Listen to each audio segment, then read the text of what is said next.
Logical fallacies.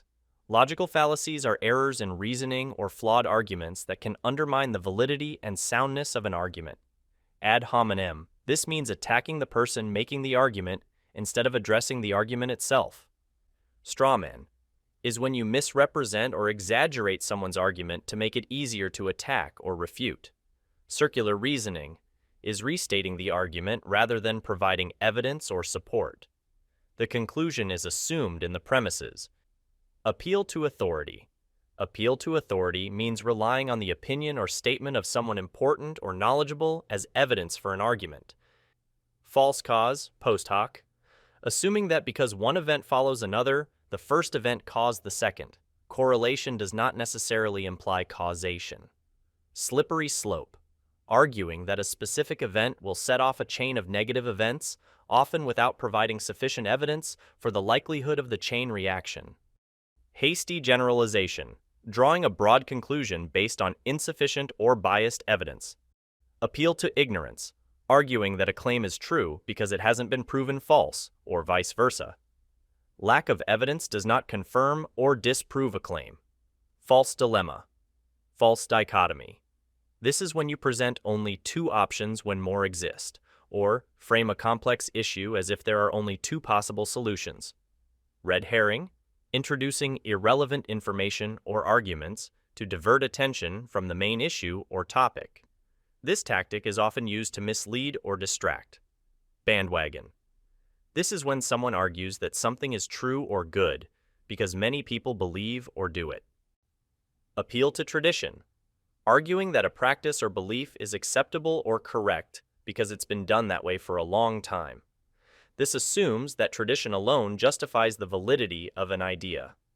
Composition fallacy, assuming that what is true for the parts must also be true for the whole. It involves attributing the characteristics of individual elements to the entire group. Division fallacy, assuming that what is true for the whole must also be true for its parts. This is the opposite of the composition fallacy, attributing characteristics of a group to its individual elements. No True Scotsman, an attempt to redefine a term to exclude counterexamples. For example, if someone claims that no true fan of the team would criticize the coach, dismissing any fan who does as not a true fan. Texas Sharpshooter fallacy, cherry-picking data or examples to suit an argument while ignoring contradictory evidence. It's akin to a marksman drawing a target around bullet holes after shooting randomly at a barn. Anecdotal evidence, using personal experiences or isolated examples to support a claim instead of relying on a broader and more representative body of evidence. Non-Sequitur. Non-sequitur is Latin for "it does not follow." This is when a conclusion does not logically follow from the premises or evidence presented. For example, if someone said, "I like pizza, so the sun must be yellow," that would be a non-sequitur because there's no logical connection between liking pizza and the color of the sun. Ad baculum, appeal to force, arguing that a conclusion is true because otherwise the speaker will face harmful consequences. Reductio ad Hitlerum, attempting to invalidate someone else's position by comparing it to a viewpoint held by Adolf Hitler or the Nazis. Fallacy Fallacy, concluding that an argument is false because it contains a fallacy. While recognizing fallacies is important, it doesn't automatically mean the conclusion is incorrect. Affirming the Consequent.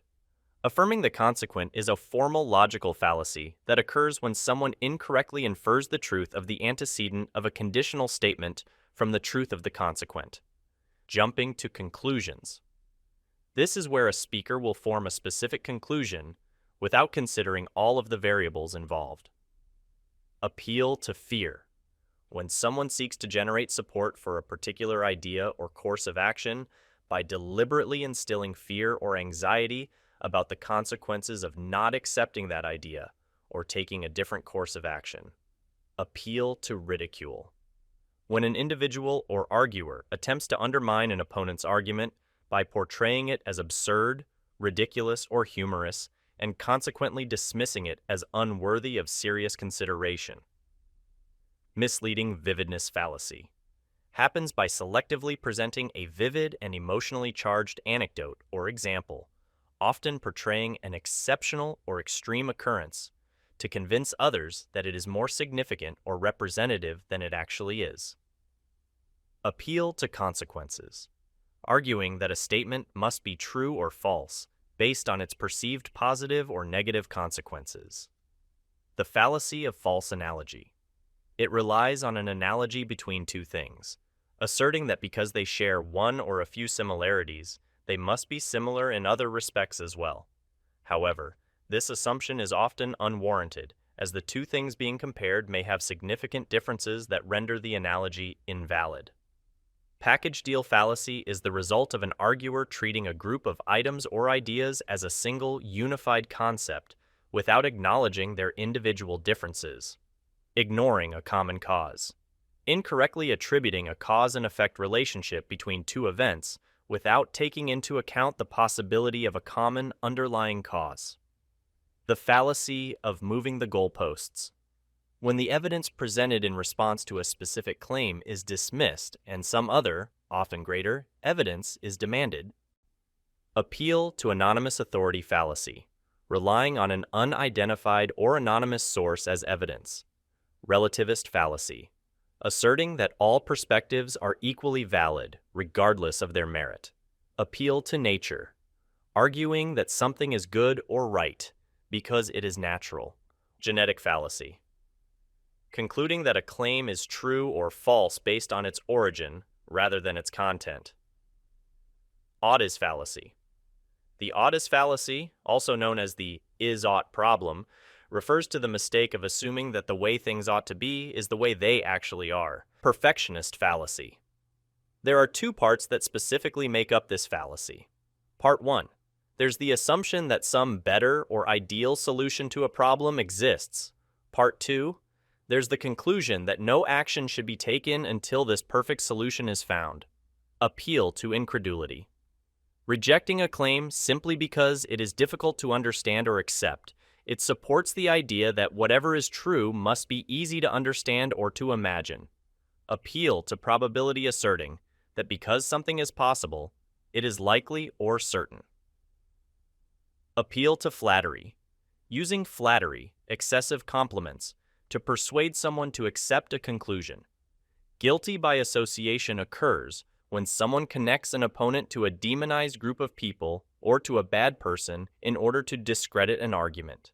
Appeal to novelty, arguing that something is true or good because it is new or novel.